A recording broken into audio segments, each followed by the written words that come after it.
Okay, hi everybody. We're now starting the Hangout on air. So welcome everybody to this webinar on facilitation, tips and tricks for facilitating discussions. This is a webinar organized in the context of the GLF Youth program happening in Peru in December.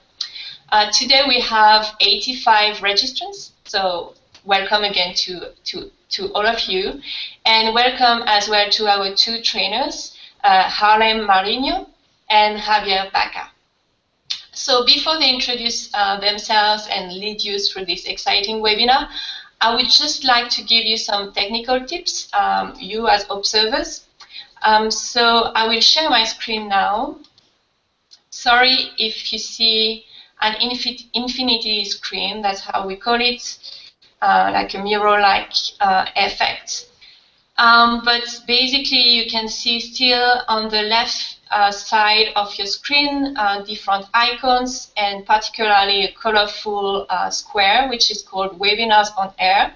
If you click on this icon, it opens a chat box on the right side of your screen. Here you can type your comments or questions, and be aware as well that you have a poll section here and a Q&A, which I don't see here, which is strange, but yeah, here, Q&A option. If you have a question or if you want to raise the attention, you can also raise your hands. This should show on the left side of your screen, a little hand. Something as well to add, be aware that you can be added as a panelist if you have a live comment or contribution to make. So we would do that. Please ask on the chat box, and we would add you as a panelist. Just be aware that you would have some 30 seconds delay before you actually show as a panelist or before you come back as an observer. So be patient, that's just normal. So that's it for little technical tips. I would let the floor to our trainers and enjoy the learning experience. Thank you. Thank you, Marina. There were like exactly tips and tricks to the webinar, for the webinar. Well, welcome everybody. Welcome. I see we have 19 attendees right now. My name is Javier Baca. I graduate in communication for development and also a psychoanalyst, but I don't analyze people from the web, so don't get stressed. I had more than 15 years in facilitation, since communities in the Andean places to CEOs of big companies, and yeah, we are all human beings. Good morning. Well, good morning for us, everybody. Welcome to the webinar. My name is Harlem Marino Saavedra, and I'm an environmental policy major. I basically work on social environmental conflict resolution here in Peru, especially related to extractive activities. I do facilitating because it comes with the job, and I've been doing it just for like a couple of years perhaps. So Javier here is the more experienced one, but I hope also to can give you some insights in how to do this because of the work I've been doing so far. So welcome everybody. Yeah, what Harlan wanted to say is that I'm older. Yes, I am. Thank you. More experience. Okay, let's begin with this. We had a webinar 1 week before, and we were talking about what facilitation is, what are the most common fears, and some expectations. What do you think about to be a specialist in the topic you will facilitate, to facilitate a lot of anxiety that we feel when we are not a specialist, and yeah, so we get some conclusions about it. I want to share with you because you were not in that webinar. First of all, the main skill of a facilitator is flexibility. You will have to improvise. You don't know anything about what will happen in that moment. Maybe Peru is a seismic zone. Don't get panic. That happened some days ago. Hopefully, it won't happen during the So discussions. when you are here, everything's gonna be okay. But sometimes you will be facilitating and you will have I don't know, an earthquake. So or a little movement. So you have to improve. You need flexibility, because you will have to handle a very different kind of people, and a very different points of view. So you have to be flexible in that way, flexible with yourself. Don't get like a rigid facilitator who is like very stressed because the time and because the task. We need to know the basic rules and then let it flow. Our mission is that communication flows between the participants. And we need the other main skill. It's to be transparent. The people, in my experience, don't like the wisas. The people who knows everything and want to get control of everything. And is there like want some retribution or recognition. Be just transparent. Be cool. Be quiet. Be in the moment, in a Buddhist way, be in the moment. You are there, you will be there, and you have to enjoy it. One of the main things that a facilitator needs to do in a discussion or a session is to create a comfortable environment for everyone. How to do that? Well, we were talking about in the moment, enjoy the moment. Don't lose the capability to be surprised about the people, about the topic, about what is happening there. They also mentioned creativity, to be a very creative person. And I agree, but you don't have to be a magician or a clown or get some birds from the hat, Be creative is be flexible and enjoy the game. There is this psychoanalyst Winnicott. He talks a lot about how to play a game. It's a very important human skill, because in the game you have rules, but the main task in game is enjoy it.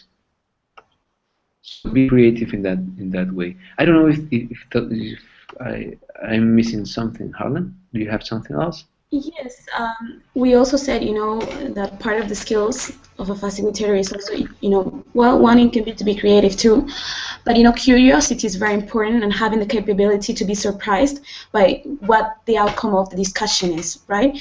Because you might be a person who absolutely knows a lot about the topic you're facilitating, but you still have to maintain that kid-like, surprised mood during the whole discussion, because new ideas are going to come out, and despite the fact that you might not agree with them, you still have to be completely open, which comes with being objective, which we think it's also like a main skill a facilitator should have, so that allows you to have an open mind to everything, and to reanalyze what your previous knowledge is according to what other people are saying, what the participants are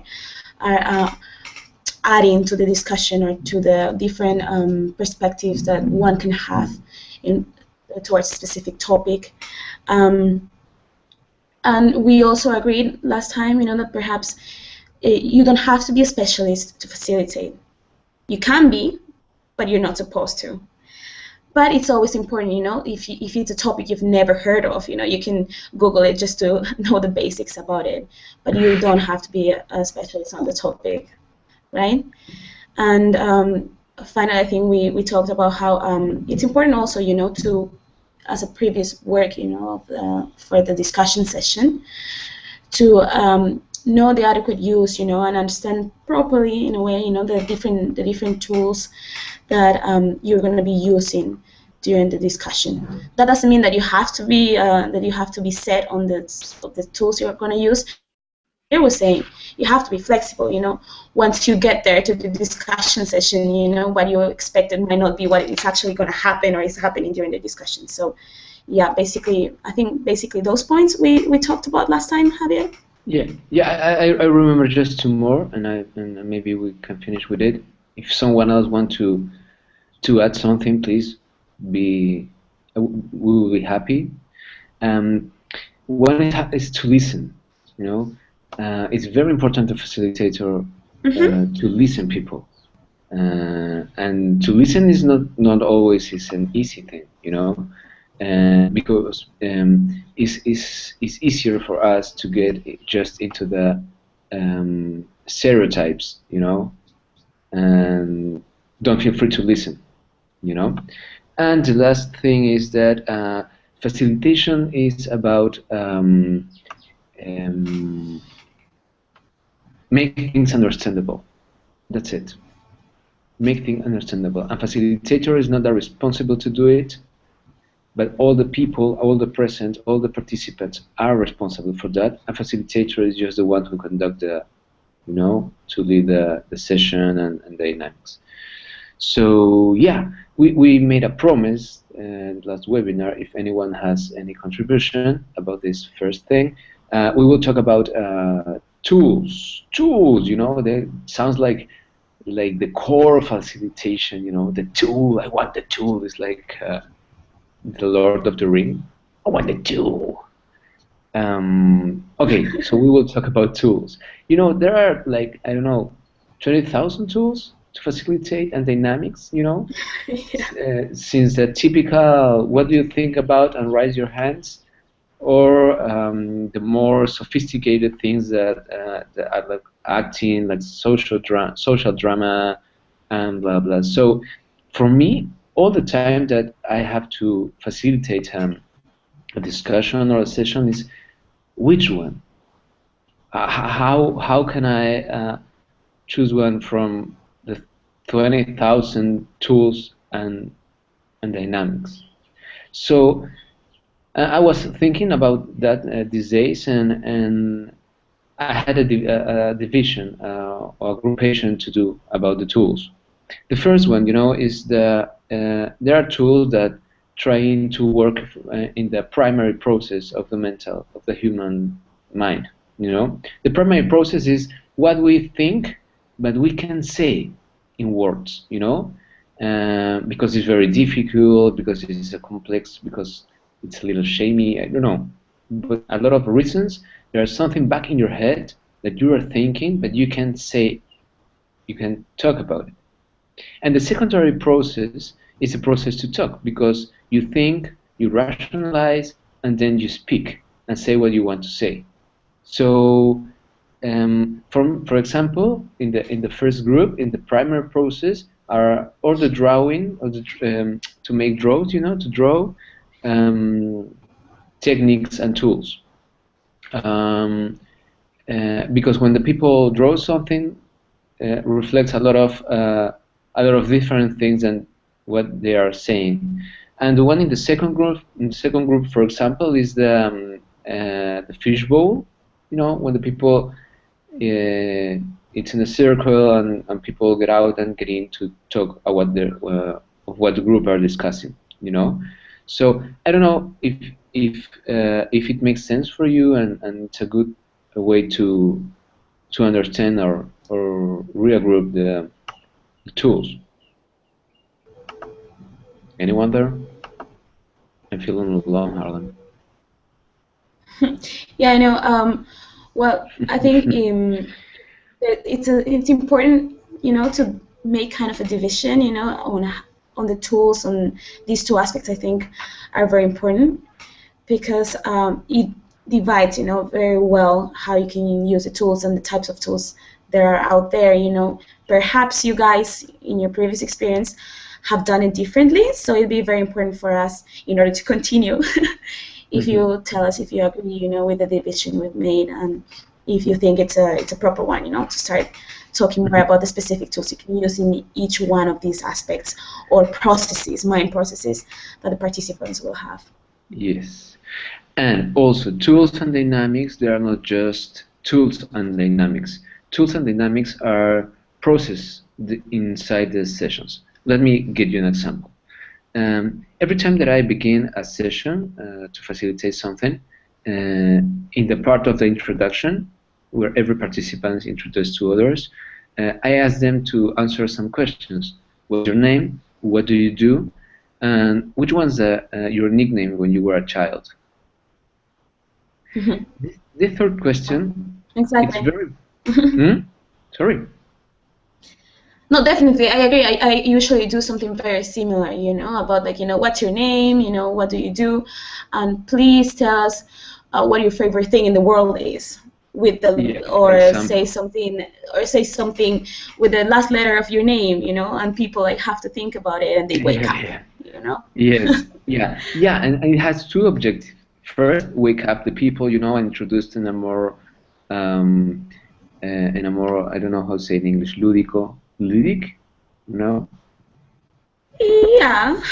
Yeah, so some like a game dynamic, mood, yeah, exactly. That's the first objective. But the second objective to ask for the nickname when they were a child, it puts you in another place in that moment, makes to the people to think about their childhood, and associate very fast some remembers, so they are in the session in a different mood, because all the participants are because they do what they do. They are scientists, they are geographers, they are geologists, they are, I don't know, physics, whatever.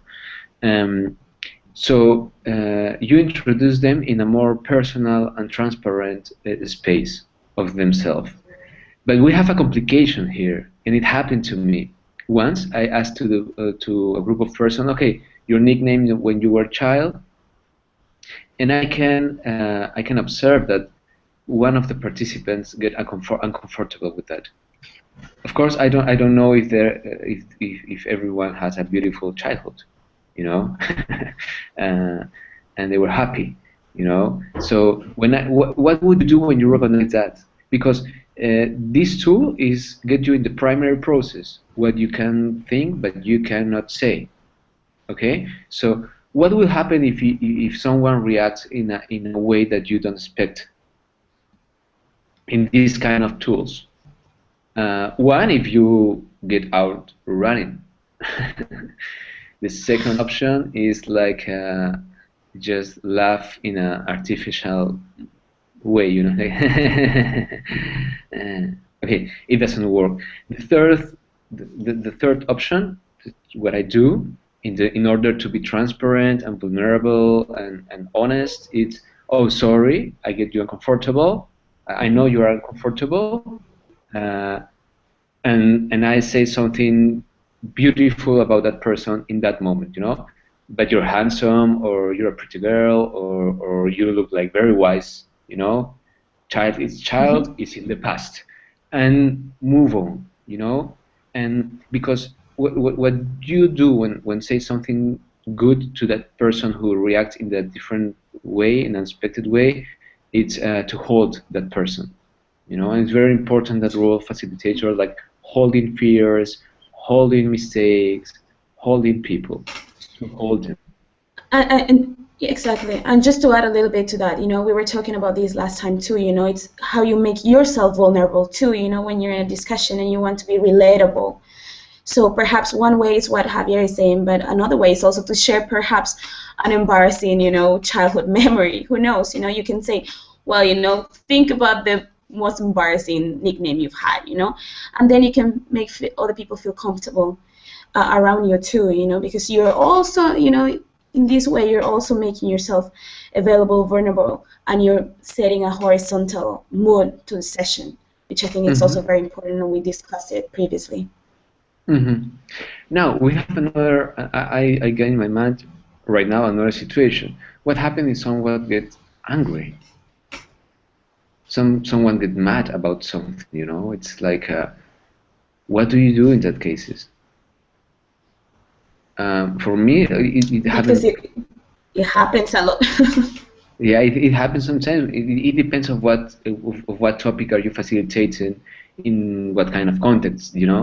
Harlem and I, we had some experience facilitating meetings in context of social conflict. So people is not like very happy there. But when someone gets angry, and yell or do something, of course, I don't think it will happen in the COP. We are like we are the same religion. But well, I don't know. But when it happens, what the people do is trying to make you feel to scare you. So don't scare about it. Just ask them to please don't yell, or okay, sorry if something here makes you uncomfortable. I'm sorry, and that's the role of facilitator. The facilitator is the one who needs to apologize, not the other participant, not other person. It's the facilitator. Sorry, because it's your meeting, it's your session. You are leading it, so you have to be like very responsible for what is happening there. So sorry if something get uncomfortable. Let's make a recess of 2 or 3 minutes, and then then we came back to the meeting, to the session. And that 2 or 3 minutes, you must go to the person and ask what happened, and sorry again of what happened, and try to clarify the misunderstanding. It's very important. Okay. So now, well, I think we are talking more about the session. So I want to say like two things. The most important thing in the session is not the facilitator, is not the tools, is not the dynamics, is not the participant, is the objective of the session. For what are you investing money organizing a session? What's the objective? And there are, of course, 1,000 of different objectives. You have since promote discussion, to get some conclusions about national politics, to defend landscapes in an environmental context, or whatever, So why is so important objective? Because it determines the color, the kind of process, the tools you will select to promote it and to achieve the objective. So for me, the idea is that facilitators participate in the construction of the session, and discuss about the objective of the session, because they will be responsible to make it happen. So they must be convinced about the objective of the session. If it doesn't happen, facilitators, we are like very tricky, We will try to manage everything to what we think is better, and we need to participate in construction. And the second thing, it's I said this in the last webinar, is the body. It's not your body, your best friend, but your body, like where you live, these things. Because your body is the only object where you are present in the session. The only way you can be present there, and I know it sounds like a little stupid and obvious what I'm saying, but it's your body. And if you don't manage your body in relation with the space where you are, the people could feel like a double message, I'm happy, yeah, I'm very glad to be here with you. Or, okay, I think it's very important what you say, yeah. And also talking, to talk, it's a corporal thing, it's a motor thing, you can talk if you move your mouth. So we need, as facilitators, to be very aware of our body. A lot of facilitators are training their bodies in theaters, in clown dynamics, in yoga. I don't know. They are trying to be very aware of their body. of their body. So Arlen, what do you think if we begin like talking about each stage The in the session? facilitation component, yeah? Yes, yeah, you're the clever one. Yeah. So we have the objective, right? And the second thing we Yes. said the last webinar is the space. What do you think, Harlan, about the space and this importance of know the space before the session or the discussion? Yeah, as well as knowing the objective previously, which is very important to know before you go to facilitate. It's also important to know the space we were saying, right? Because of specific about, you know, what Javier was saying, you know, because then you know how you're going to carry yourself. We're talking about how it's very different to be in an auditorium full of people and you have a stage than if you have like smaller space, you know, like I think we're going to have during the GLF, and you can, for example, interact more with people, be, you know, in a smaller room, and it's important for you, you know, because then if you're in the stage, you know, the interaction is perhaps going to be different than if you can be working within the different groups that you're going to form in order to achieve your objective, for instance. So it's very important to know that, you know, also because of the tools you're going to use. You know, if you have a stage, you know, it's a bit different than if you can like interact more directly with people. It's going to happen in the discussions you guys are going to lead, you know, in the case of the people who are going to lead them. And it's also important, for instance, if you have, because it depends also on the quantity of people you're going to have, you know, if you're going to be able to make round tables or not, if you're going to have to work as a whole group, you know, the entire time. So it's very important in order for you to plan accordingly what tools you're going to use and how you're going to carry the session, and if what you were thinking on doing is actually going to work. Yeah. I put a bat there, not just because I'm like making funny, but because, you know, the bats are some of the animals that has more knowledge of their space. You know, they are like blind in the night, but they have this radar that all the engineers of aircrafts are copying, because they know every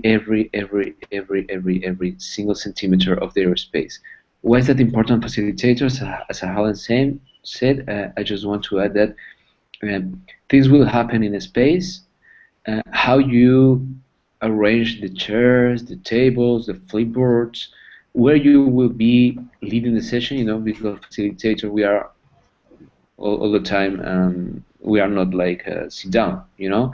So we have to know where to move in the space, how to move in the space, be in front, be backward, where, you know. So it gives you it's like Sun Tzu, you know, this Chinese general who makes this art of war. It sounds like awful, but it's a nice book. You have to know the territory, you know. You have to know the territory to be able to use it as an ally. Okay, so exactly. So for instance, I'm a dancer. So before I have to dance in some place or perform, you know, I have to know the space too, so that I know how I'm going to dance and how much space I have to do it. Yeah, we don't want I think it's also an analogy you can perhaps use. Yeah, what I do all the time when I have to facilitate a session or discussion, I'm there. If I can do it the day before, you know, sometimes they don't allow it to me, but if it's the same day, 30 minutes before, you know, and I think about what I propose in my paper as a dynamics, as a discussion, the objective, who are the participants, whatever. And I try to imagine it happening in the space, and I'm trying to imagine myself in the space leading this and how it will happen, in what part, blah blah blah. It's a very important thing, the space in relation with your body and your proposal in the paper as the session. And as you were saying, Javier. Yeah, sorry. Just to pick on what you were saying, you know, yeah, sure. we talked since we're talking about the facilitation components, you know, you just said something which is important, you know, to think about the participants, you know, who is your target audience, who are you talking to, which is also very important, and it's an important component to acknowledge and recognize who you're going to be working with, because different human groups are going to react very differently to the topic discussion and also to the tools you're going to be using during the discussion. So that's also very important, to recognize who you're working with, and to know that previously in order to prepare yourself for the discussion, right? Yeah, yes. And you have two kind of participants. One kind is the participants, the people who is there like to listen, or in a secondary role, and the people who will be exposing, or the presentations has presentations will be in the table of the cinema stars. You have the divas. So you have to know them, and as you have to know the space 30 minutes before. When they arrive, you before the session begins, you have to introduce yourself to the stars, to the actors, and tell them just a little how you are thinking to lead the session. They must be your allies, because when we were talking some moment ago about if someone yell. In this kind of scientific meetings, the people who get more nervous are the people who is more exposed, and the people who is more exposed are the people who has presentations or papers. Is there talking. They are feeling more vulnerable than the other participants. So you must be very careful and aware about their feeling in that moment. Okay, the beginning of the session. It's very important. It's like the beginning of the theatrical play, So it can give the it's like the first impression. The people say the first impression won't change never. I hope I hope it's not true, because I don't know if I get the first good impression, but whatever. You have to think a lot. What would you do? What kind of tool will you use? The primary process tool or the secondary process tool? And because not all the audiences are ready to play since the beginning. Not all the facilitators are ready to make the people playing since the beginning. You have to be very conscious about your skills. Not all the facilitators are like very expansive, and blah blah blah, and you don't have to. The only thing you have to be very aware is to select the correct tool. So I have this, maniac personality, so I like to introduce people to playing. So I told you I asked them these 3 questions and make some jokes about their answers. If I see that the audience is not like, it's more serious, or is more rigid or whatever, I introduce them. I ask them to introduce themselves, answering who are you, what do you do, and something more in the Harlem example. What's your favorite thing in your life? Normally the person say my family, or I don't know, my couple, my weekends, something more relaxed. Yeah, another thing that happened that is very helpful for me when I work with young people like you, the attendees. It's play with matches, So I turn on one match, yes, and I give to one person. I say, okay, you have the time to introduce yourself as you burn. And it's a game, normally with young people it's easier to play. Normally with older people it's harder to play. So yeah, for me, in the first place, you have to introduce yourself, like very very honest way. In the last webinar, we were talking about what happened if you had an awful day. You had a fight with your couple, the traffic jam, you didn't find your keys at time, and you had this awful sensation, and you have to go there with a smile. you have to kind of smile, the artificial smile, it's like, don't convince to anyone, and you don't have to smile. You have to say, okay, good morning, my name is Javier. I'm here. I had this awful morning, but I'm happy to be here. I want to have a beautiful time with you in order to forget my awful morning. Please introduce yourself. Tell me who you are, and tell me what's the awful morning in your day, in your life. So you can play, you can connect what will happen to you with something that maybe happened also with the other people. So you create a connection. You create a kind of boundary. If the session is more serious, like more scientific, in my case, when I had, like some weeks ago, I had to facilitate a meeting of these CEOs, like a very important company here, and of course they don't want to play because they feel like they are the stars of the economy, of the global economy. So, so yeah, my name is Javier. I'm a graduate in communications. I'm a psychoanalyst. And when you say that these two things, or what would you do, or what you do, or in a more serious way, they say, okay, this guy is not playing. He's very serious.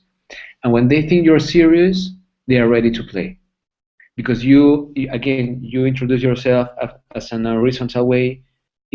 I am one like you are. I'm the same as you. I'm a very serious person. I have these degrees. I'm a very corporate person. Okay. Let's play. Tell me something in your life that made you feel uncomfortable. Blah blah. It works. So play, it's a good strategy. You have a very tools. We send you two links. Maybe after Marina can send you to all the attendees.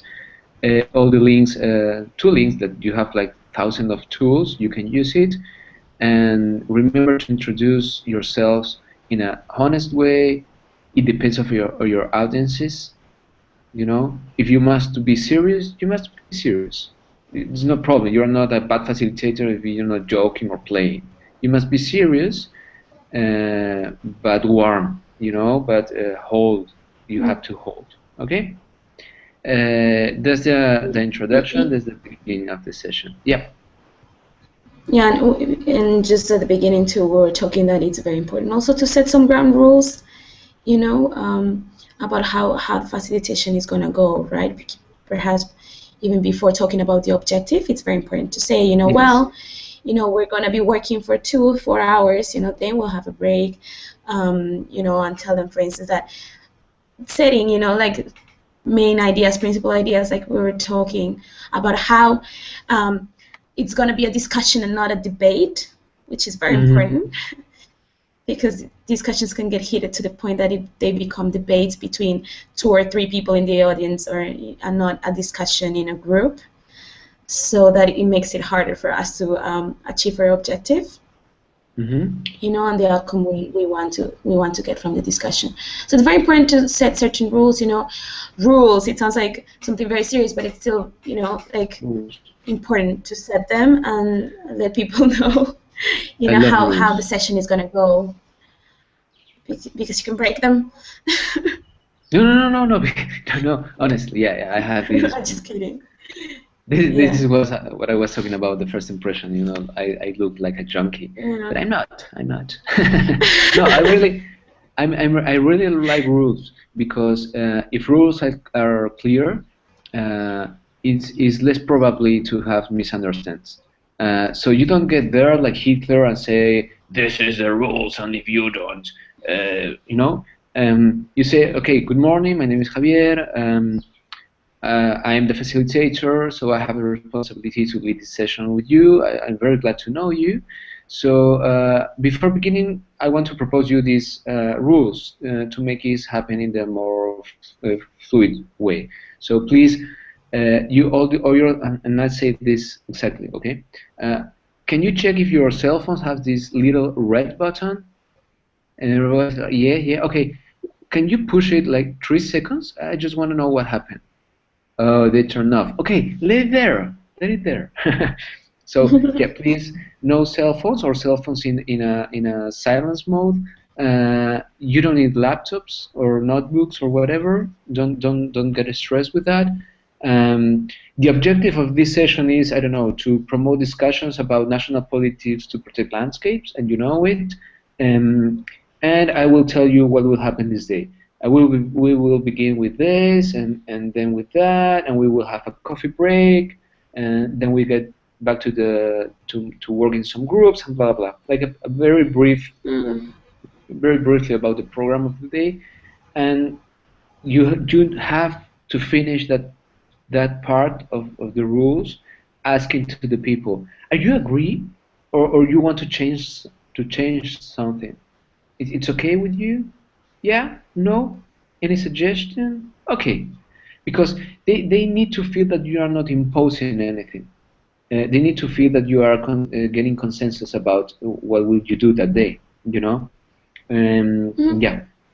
And then you get to the introduction part. Yeah, I guess I'm just thinking about some previous experiences, and for instance, it's a good time also if you're going to use a specific tool throughout the discussion. For instance, something that I've used in the past is if the discussion sometimes gets too stuck in one point, it's important in the beginning to set this tool to say it in some way.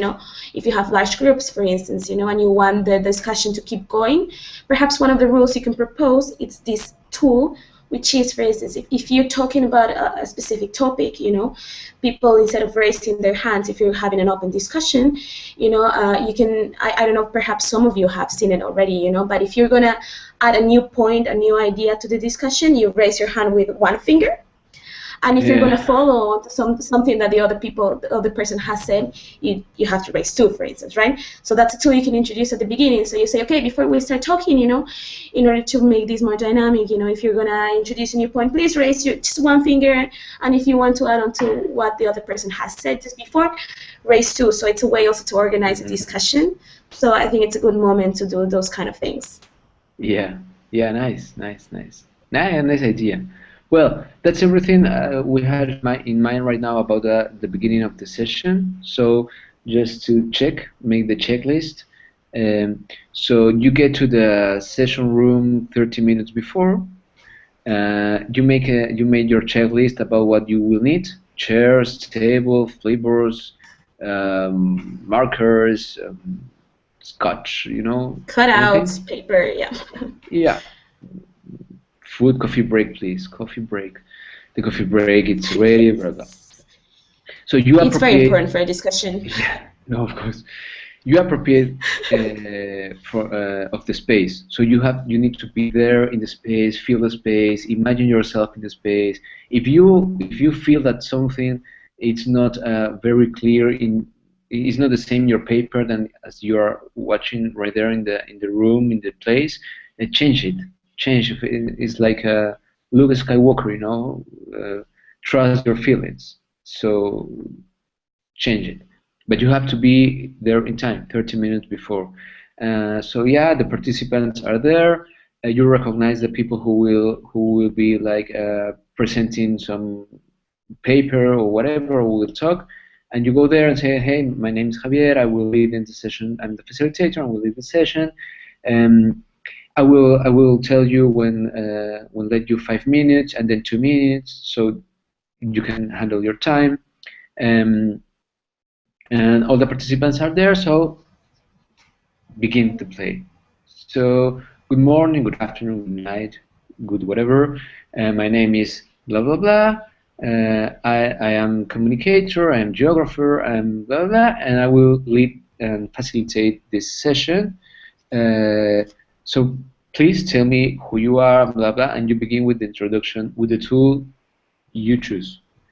What tool you need to choose? I told you that before. One to get for the primary process, something that is not rational but more emotional, to get below the barriers or defenses of the people. Emotional thing, and you have to play with yourself and hold the person that could feel uncomfortable with something of this primary process too. Okay, next it's let it happen. For example, you have discussions. You could have panelists. I love to work in groups. You know, when I can participate of the construction of the session, I don't like to match these three people in the table talking and the other one like listening. I try to do it like in a very important moment. Maybe at the beginning when they give us the key topics to discuss. You have three persons there. They are talking about something. Everyone 10 or 15 minutes, and then you can go to make all the dynamics of discussion, participation. I love to work in groups, so I split the participants in groups and give them like some specific tasks. For example, to make a brief about what they talk, the people in the table talk about, and what they think about it. So you have these two moments to get the knowledge of the experts and to discuss it from the group, so you can create a collective knowledge. For me, a good facilitation, more about scientific things, is the one who promotes the collective creation of knowledge. It's not if Bert de Vivre, who is a hydrologist here, that I really love him, and he's very smart. The session is not about what he said, because it is in the internet. You can Google it. It's not important. The important thing is what can we do of what about he said. Okay, I like to work in groups. I like to make people draw.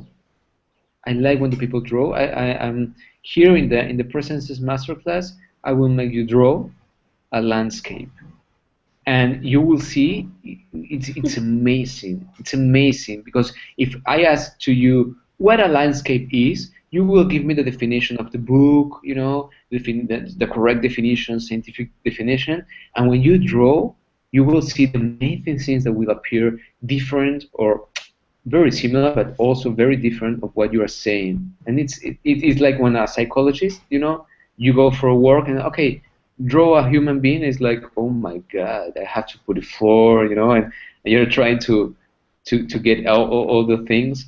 And yeah, I like to make the people draw. It's very potent tool for me, and because also the facilitator has to know if their skills are more in the analytic way or more in the rational way. One is not better than other. They are not better than other. I have a formation as a psychoanalyst, so for me it's like very it's like a pornographic thing, to analyze what people draw. I love that, and I'm very good doing that, so it works for me. I have a friend of mine. He's a facilitator. He's a mathematic. He's mathematic, and he likes discussion, rational discussion. So he asks them to the groups to graphicate the process of something. For example, if you want to create a national policy to protect the landscapes, what he asks to the groups are graphic the process.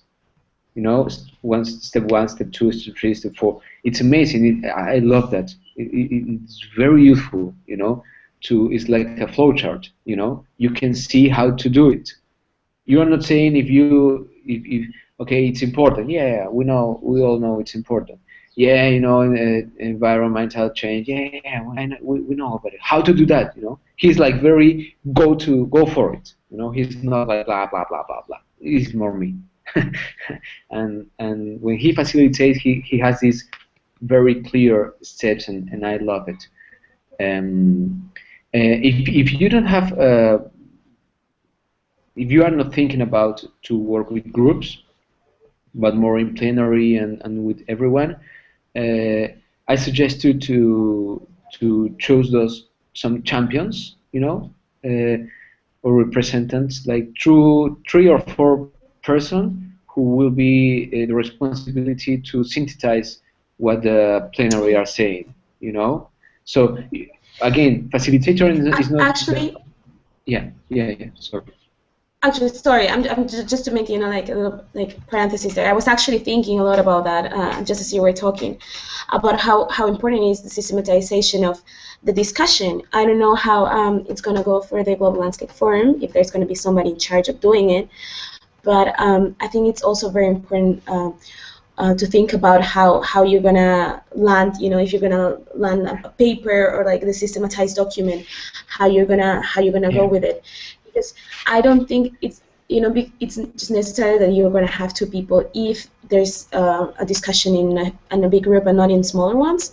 But I think it's also important to know how this is going to go in order for you to choose your tools, because I think it's a big help for the people who are going to systematize the information that has come out. The common, how are you saying,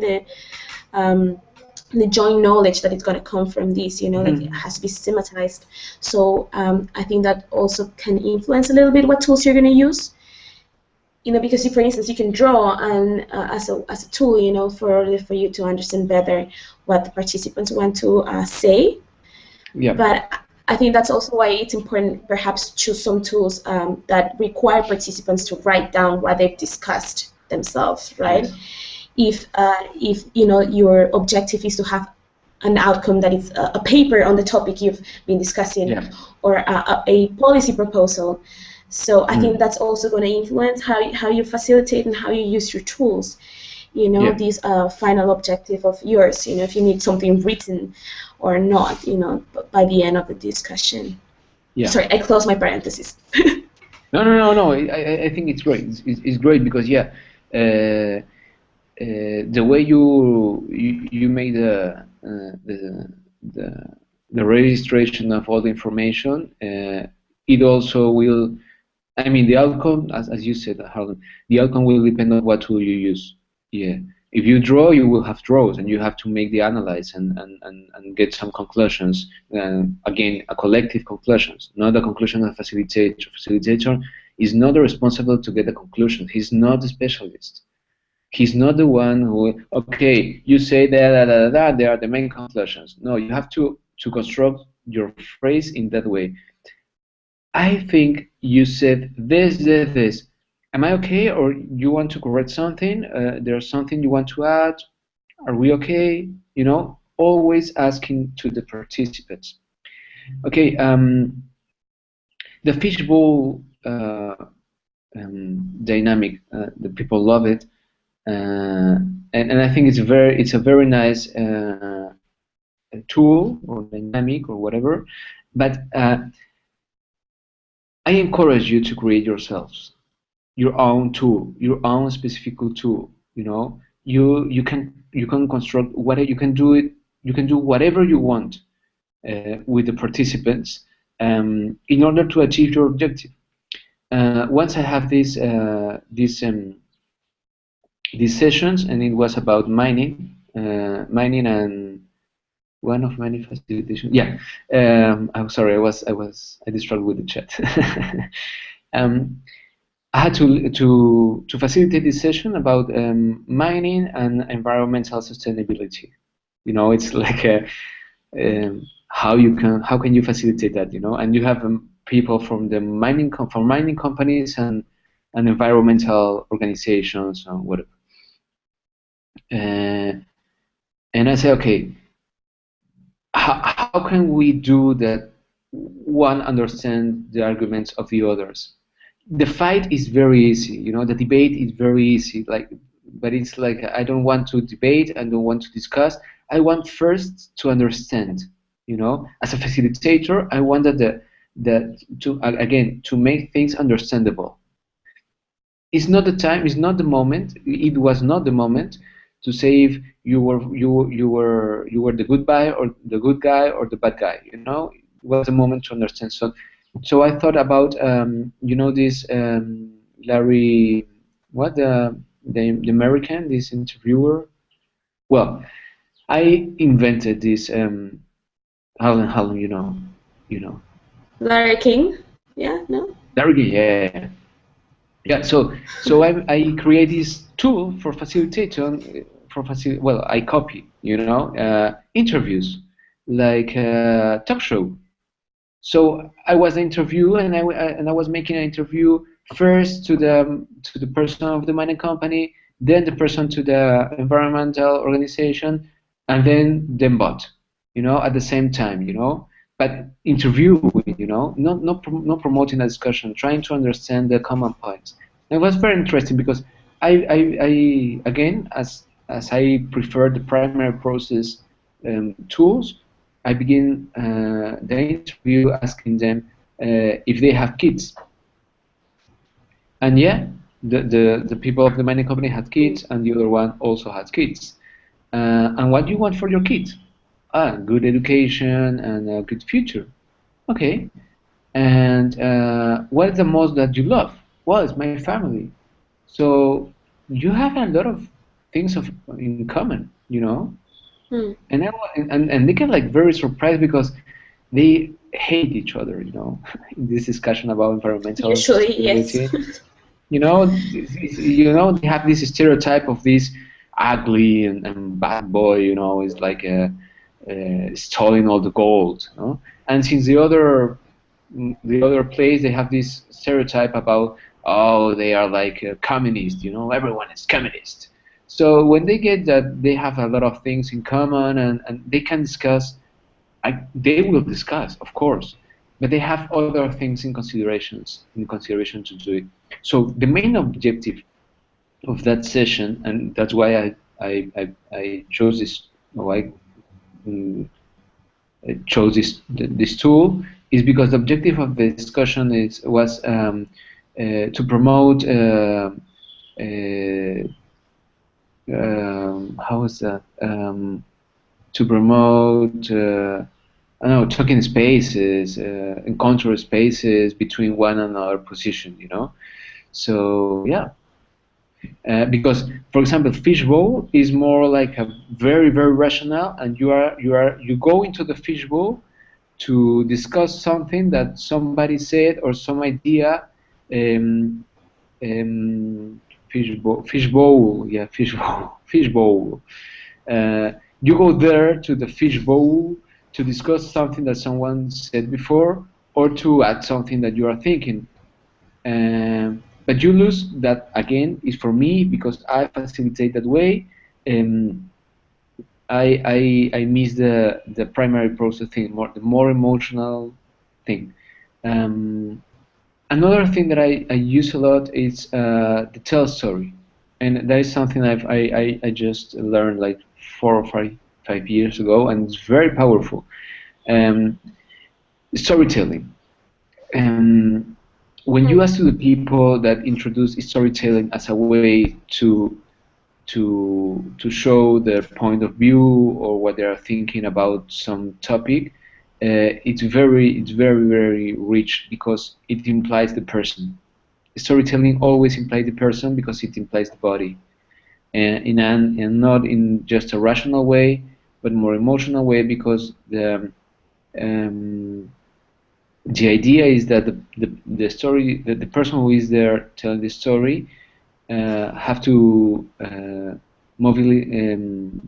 make feel something to the audience. You can be like very rational, blah blah blah blah, but if you don't have the capability to move people in the more emotional way, they are just words.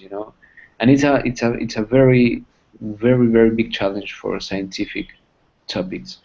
And the last tool that I want to share with you, I like to do it, is collage.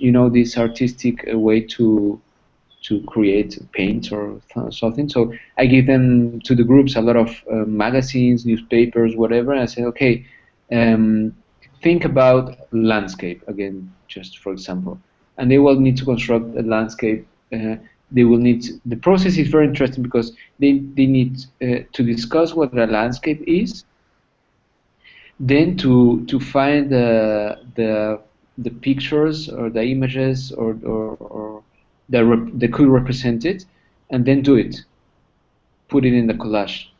So it's a very complete process, you know. It's not just thinking about landscape, but it's thinking about landscape, discussing about landscape, finding the images that could help them to construct that idea of landscape, that collective idea of landscape, and do it. It's a very complete process of thinking and learning.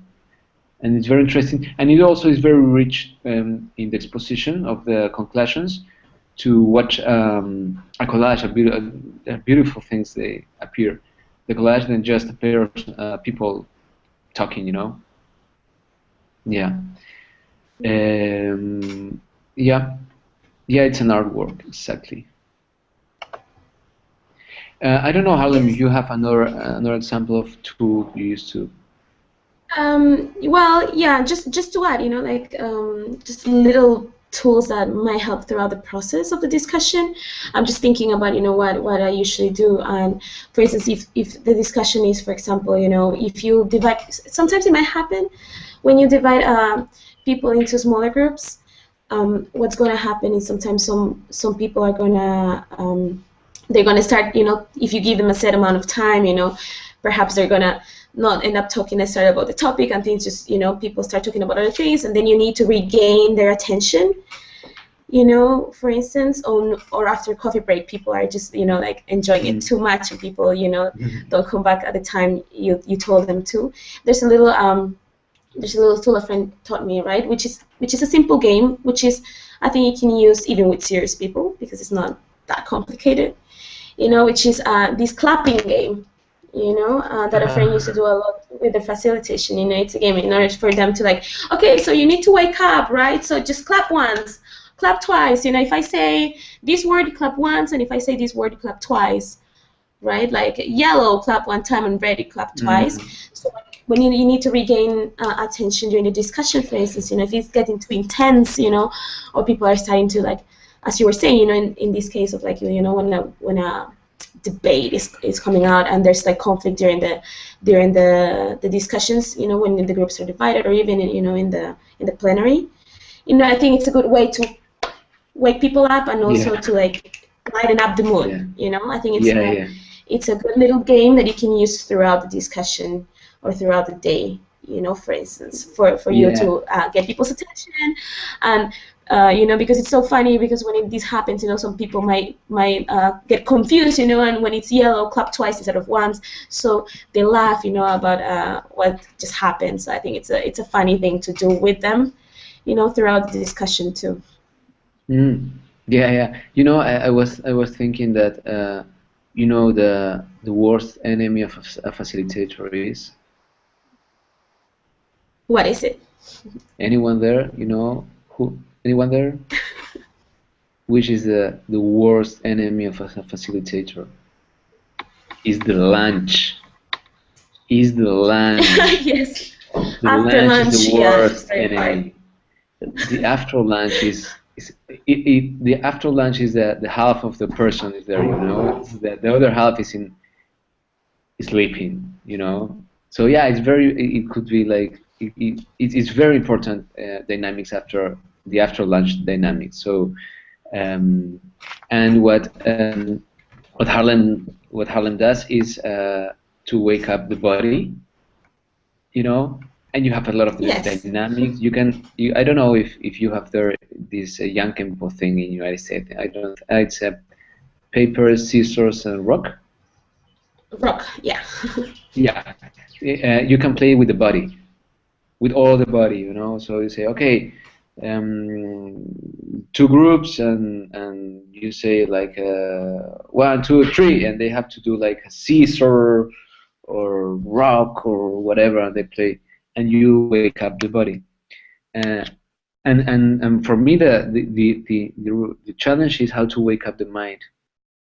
You know, how you can put it in the secondary process again to make them still think, you know.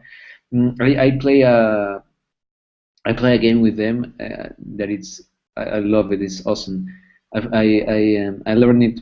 I learned it when I was a hospital clown, and the name of the game is the word.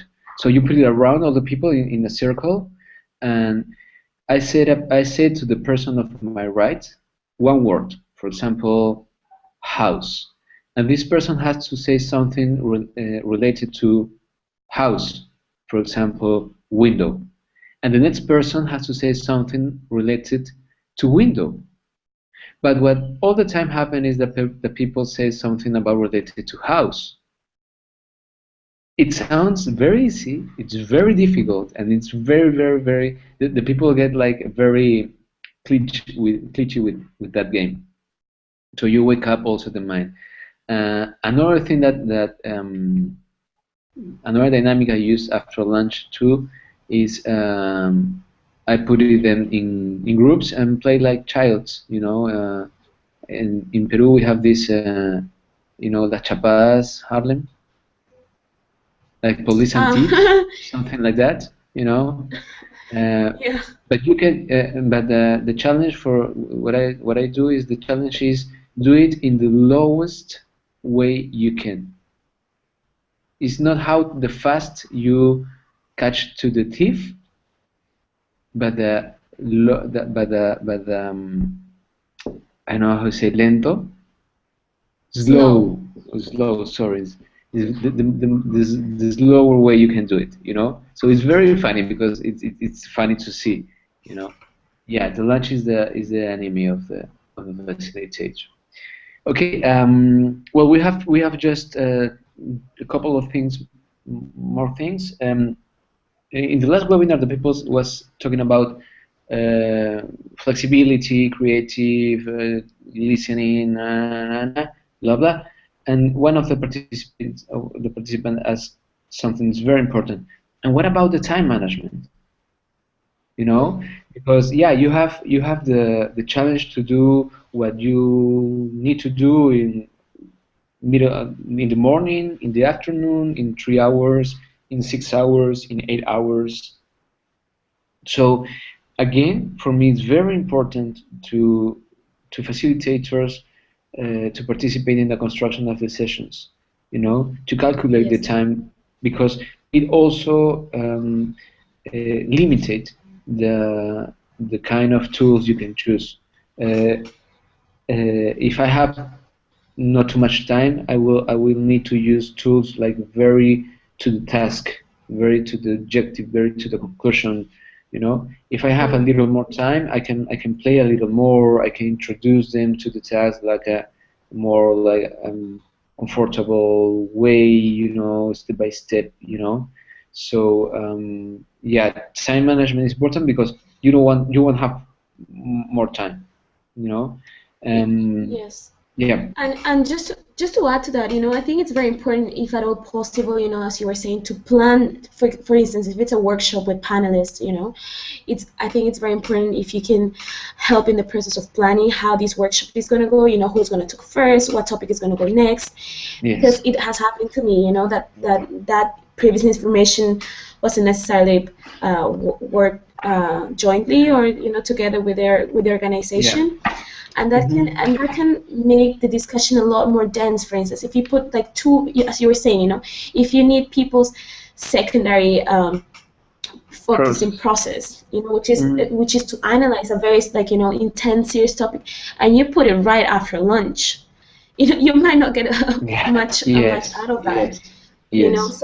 So it's very important to know those previous things too, not just for time management, but also to handle how the outcome will come, so perhaps, take those things into consideration, and that perhaps, if you're an organizer, you just, what you want to do is to complete your program, present the topics you are supposed to present, but I think as a facilitator, you have this other experience to add to this planning, right? Which is what Javier was saying, after lunchtime, it's a very hard time for people to work, because they're using your body to digest more than to think about what they're talking about. Yeah.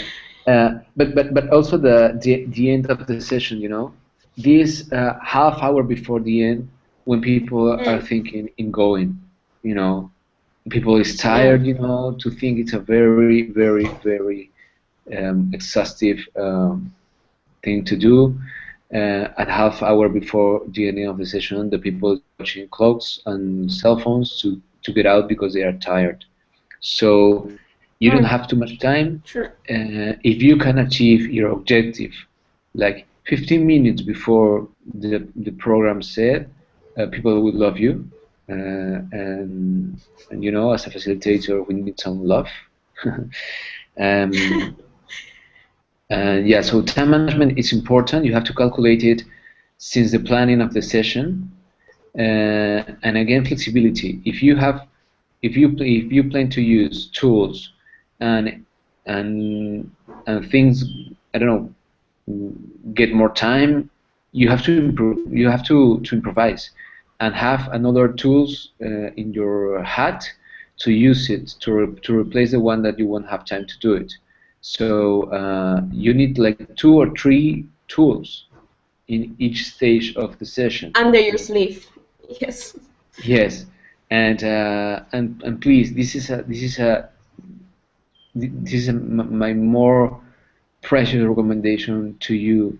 If something doesn't work, don't push it. If the people don't understand the dynamic, change it. Don't push it. If you want to make a joke and the people don't laugh, don't push it. Let it go. Get over it. Pass to the next thing. You know, because and don't get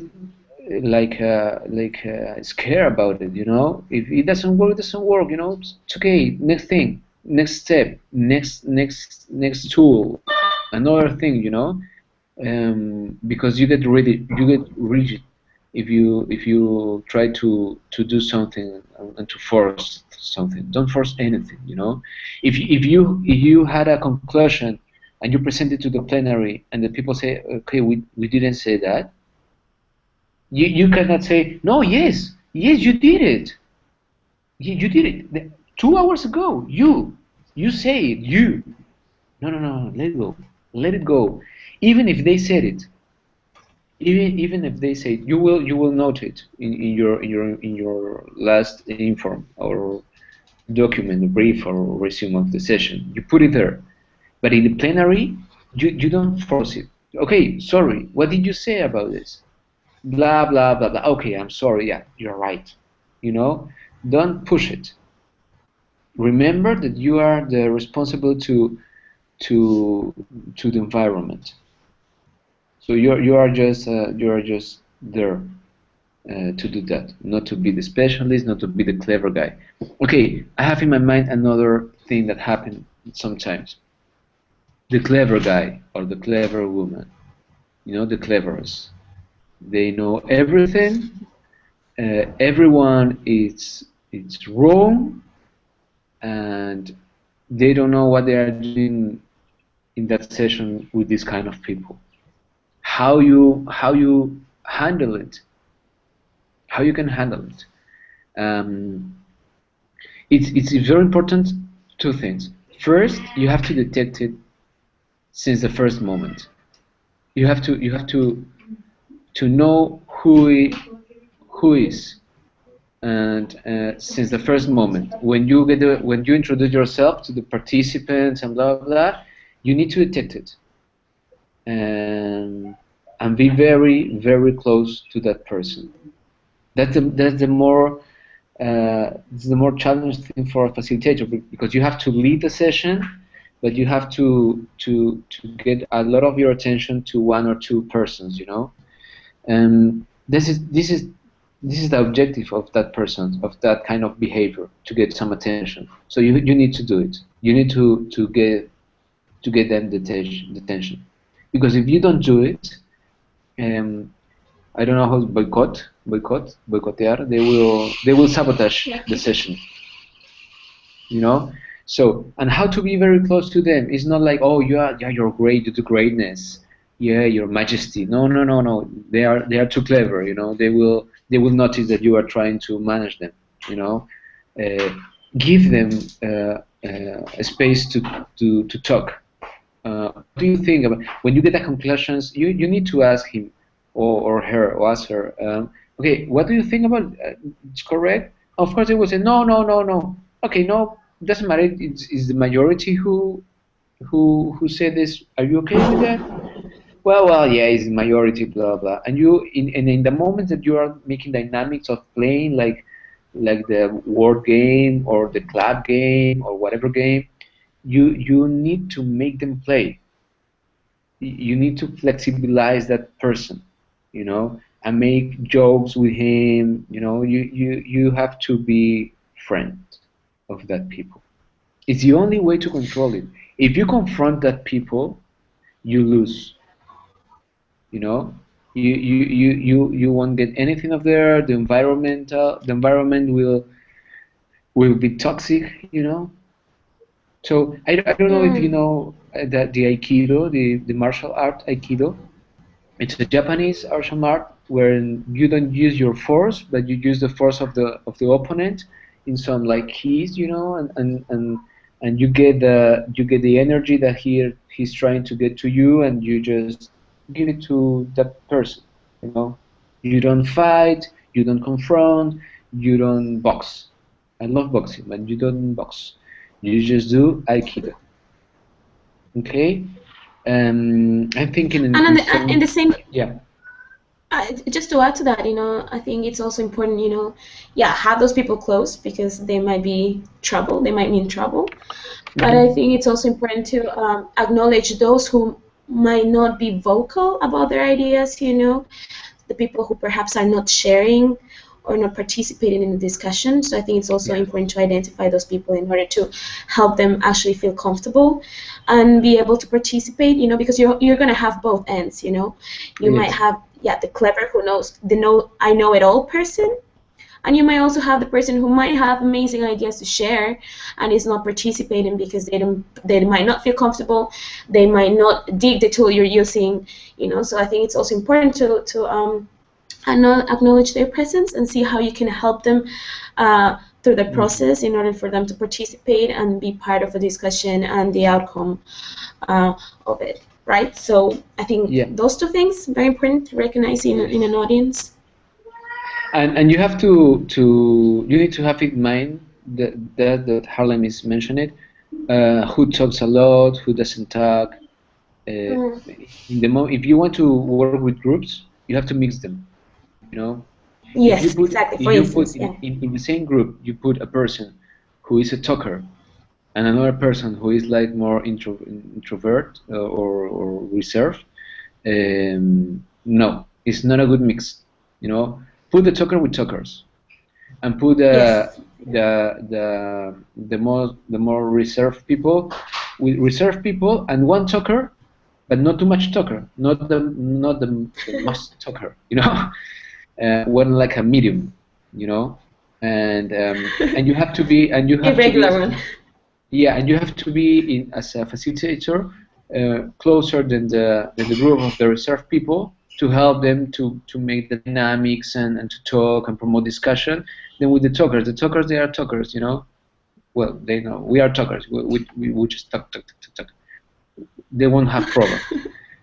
The reserved people is where the facilitator needs to promote discussion and help them a lot.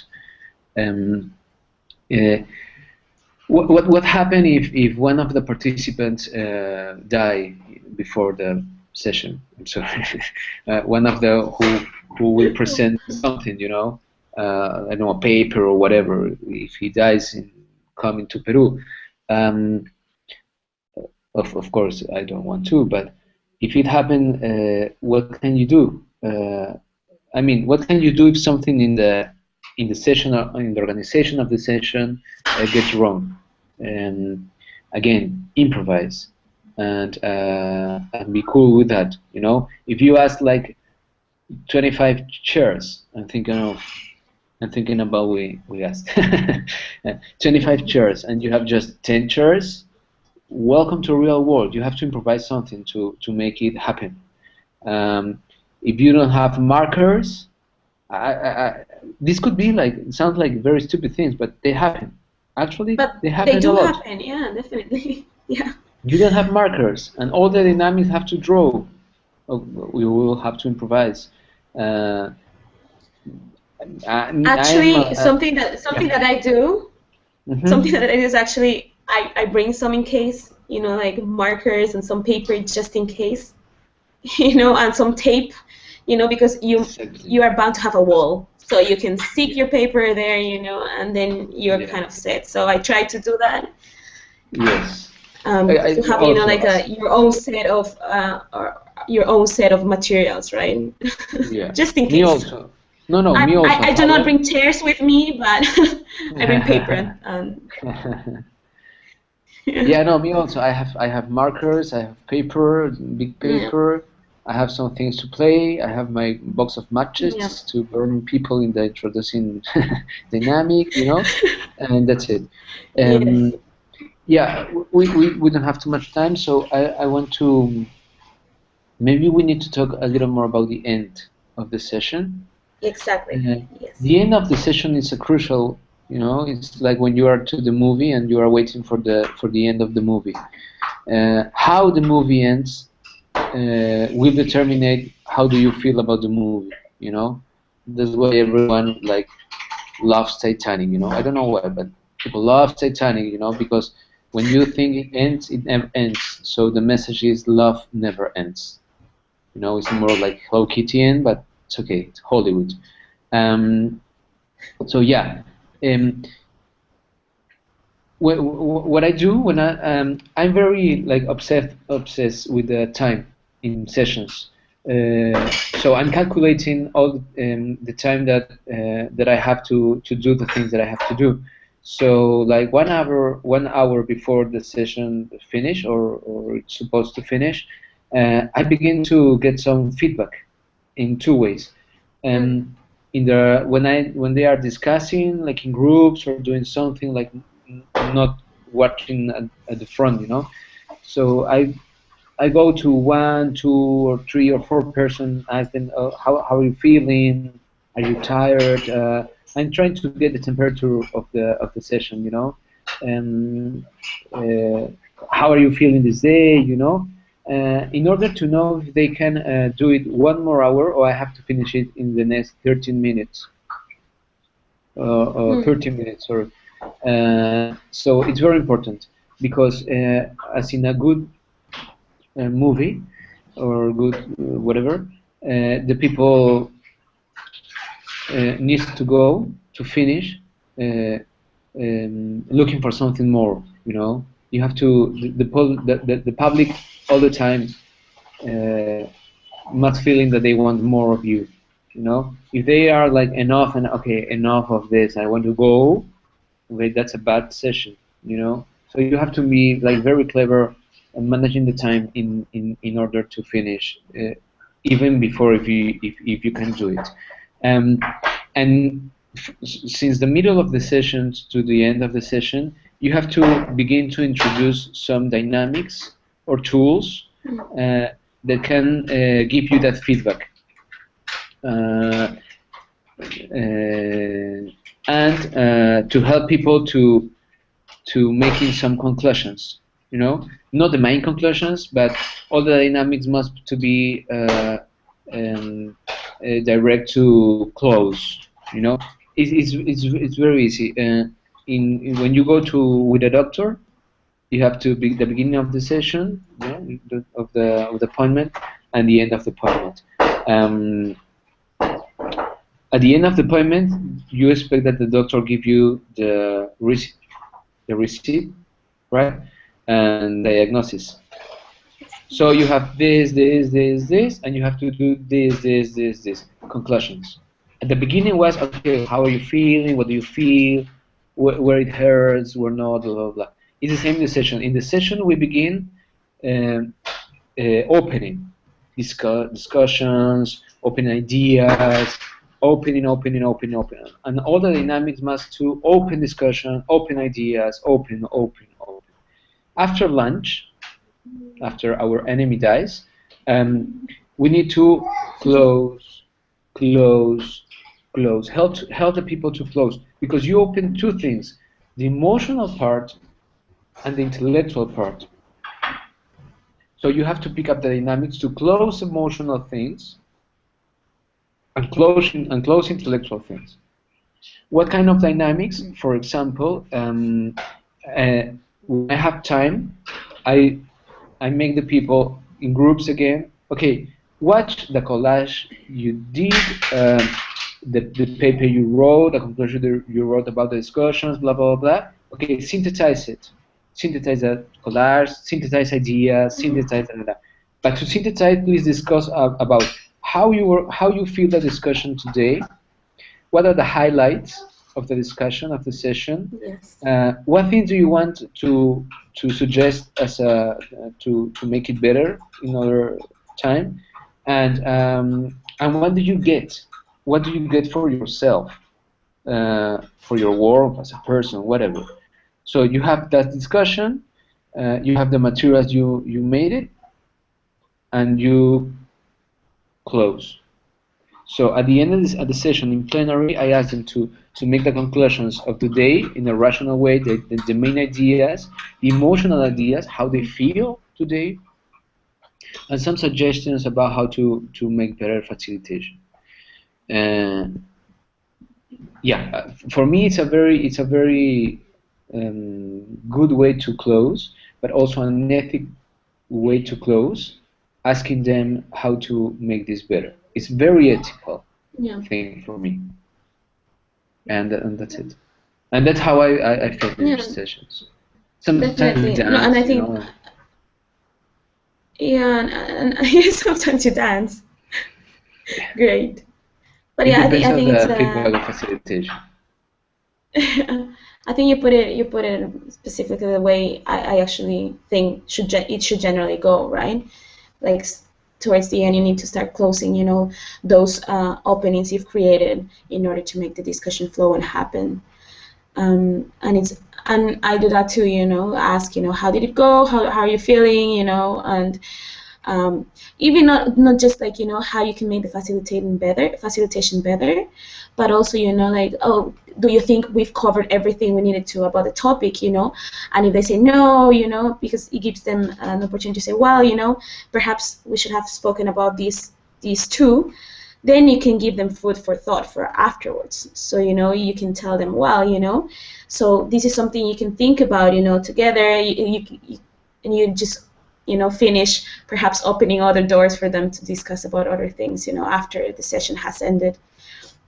Despite the fact that you have to close certain things, it's still like nice to give them some food for thought afterwards too. Yeah, and also it's like very important to thank the people, Oh yeah, because the people spend all these hours with you, and yeah, it's like almost tolerating you, and the joke, the dynamic doesn't work, and the one who works, and give thanks. Thank you for being here. I'm very glad to meet you. I think I learned something.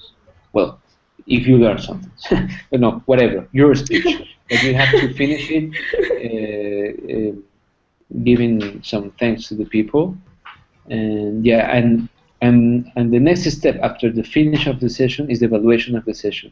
It makes for the facilitator the organization pool or group of organization, and if you have one or two of the participants who want to be part of the evaluation, it could be great.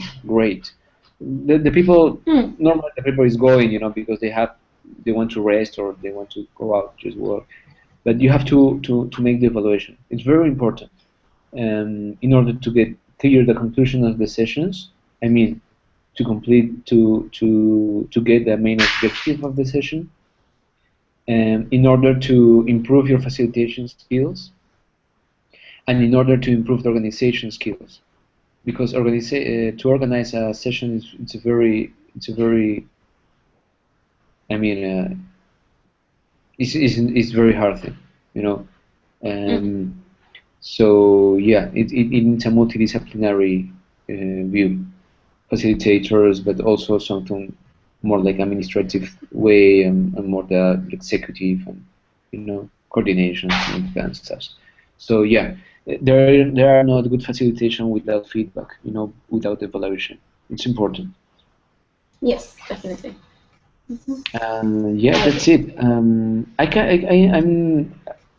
I all the time I suggest to play a lot, to play. Even in the serious moments, to play. I'm not saying to make jokes. I'm saying to play, Exactly. and to play, you must be compromised what is happened there, and all the time be like very worried about the environment, the good environment, and a friendly Yes. environment. Yeah. Yeah, and just another thing that I want to underline too, active listening always, you are the person, even if you have 100 people, 200 people, or just 5, and you're by yourself, you have to be an active listener to everybody, and be present. As Javier was saying, your body and mind has to be there. They have to be there, and you have to have this active listening throughout the whole time, because if you lose track of the discussion of what's happening, even if you use the most amazing tool you think you can use, it's not going to work well if you haven't really heard what people had to say and how the mood of the room has gone, or how people have interacted with each other, So yeah, be present. Be there. Okay, I think we are out of time, like the song of REM, out of time. Yeah. Okay, we're out of time. Um, yeah, well, we wanted to share some experiences about some specific tools and to think together about how they are working. The tools are not just things happening. They has a process and they has an objective, and they are useful for some specific things. So you have to consider uh, your own skills. Which one of the tools are more like make you more comfortable to deal with, and they have to help you to get the main objective of the session. These three things, I think, there are like criteria to select the tools. Well, not all of the attendees will be here in Lima for the President's Masterclass. I'm sorry for that. Maybe we can record it and send it to you. But yeah, we see you here in Lima, where we will finally our bodies will be together, and we can make some exercises. We will do some exercises of clown techniques and theatrical techniques, but also we will think about more about what we were talking, and we will put in practice what you are thinking to do in your own sessions. So it will be like very useful for you to test it, and yeah. So that's it. Thank you. Thanks a lot for listening. Thank you, everyone. Yeah, for being here and listening to us for an hour and a half nonstop. Yeah, my God. Yes. Thanks a lot, Javier and Harlem. Thanks to all the attendees of this webinar. Thank you, Marina. And I will stop the broadcast now. Thanks. Bye. Okay. Bye-bye.